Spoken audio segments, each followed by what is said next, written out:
ஒரு வேலையை ஆரம்பிக்கிறதுக்கு முன்னாடி நமக்கு நாமே 3 கேள்விகளை கேட்டுக்கணும். ஃபர்ஸ்ட் ஒன் வந்து நாம் ஏன் இந்த வேலையை செய்யணும் அப்படின்ட்டு கேட்டுக்கணும். செகண்ட் ஒன் வந்து இதை நம்ம செய்கிறதுனால இது முடிவு என்னவா இருக்கும் அப்படின்னு யோசிக்கணும்.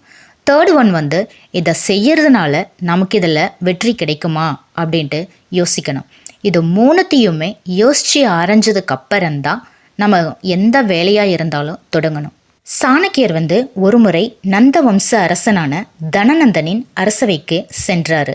அங்க அவரது தோற்றத்தை பார்த்து அரசன் வந்து அவரை அவமானப்படுத்தி வெளியேற்றினாங்க. இதனால கோபமடைஞ்ச சாணக்கியர் வந்து தன்னோட தலைமுடியை அவிழ்த்து விட்டு இந்த நந்த வம்சத்தை வேரோடு அழிக்கும் வரை எனது குடுமியை மீண்டும் கட்டமாட்டேன் அப்படின்னு சபதம் செஞ்சாரு. தகுதியான ஒருவனை தேடி சென்ற போதுதான் சிறுவன் வந்து சந்திரகுப்தன் தனது நண்பர்களுடன் அரச விளையாட்டு ஆடிக்கொண்டிருப்பதை பார்த்தார்.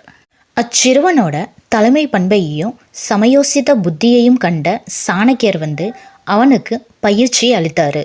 இந்தியாவின் மாபெரும் சக்கரவர்த்தியாக உருவாக்கினார். சந்திரகுப்தரோட படைகள் வந்து ஆரம்பத்தில் நந்தர்களின் தலைநகரை தாக்கி தோல்வியில தான் முடிஞ்சது. போர் முடிவில் தப்பிச்சு ஓடும்போது தான் ஒரு வீட்டில் வந்து ஒரு தாய் வந்து தனது குழந்தைக்கு வந்து கஞ்சி ஊற்றுவதை பார்த்தாங்க. அந்த குழந்தை வந்து கஞ்சியின் நடுப்பகுதியில் வந்து கையை வச்சு சுட்டுக்குச்சு. அதுக்கு அந்த தாய் வந்து, மகனே, சாணக்கியனை போல நீயும் தவறு செய்கிறாய் அப்படின்னு சொன்னாங்க. ஓரத்திலிருந்து சாப்பிட தொடங்கினால் சூடு தெரியாது, அதை விட்டு நடுவில் கை வைத்தால் சுடத்தான் செய்யும் அப்படின்னு அந்த குழந்தைகிட்ட அம்மா சொன்னாங்க.